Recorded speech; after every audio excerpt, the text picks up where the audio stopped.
মায়া এক ধরনের আবেগ যা আমাদের জীবনে অনেক সিদ্ধান্ত নিতে এবং কাজ করতে অনুপ্রাণিত করে। এটি আমাদের অন্যদের জন্য কিছু করতে বা কোনো সম্পর্ক টিকিয়ে রাখতে উদ্বুদ্ধ করে। একজন মা নিজের সন্তানকে ভালোভাবে বড় করার জন্য প্রচণ্ড কষ্ট করেন, রাত জাগেন, নিজের স্বপ্ন ও ইচ্ছাকে ত্যাগ করেন। এই ত্যাগের মূল কারণ হলো সন্তানের প্রতি মায়া।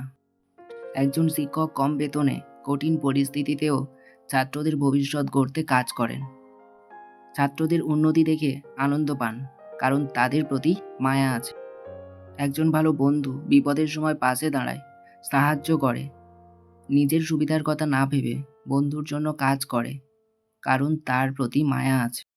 অনেক বাবা মা বা ভাই বোন বিদেশে কষ্ট করে কাজ করেন, পরিবারের সুখের কথা চিন্তা করে নিজের কষ্ট মেনে নেন, যা মায়া থেকে আসে। অনেক সময় একজন স্বামী বা স্ত্রী সম্পর্ক টিকিয়ে রাখার জন্য প্রচেষ্টা চালায়, সমস্যাগুলো মেনে নেয়, কারণ তাদের একে অপরের প্রতি মায়া আছে।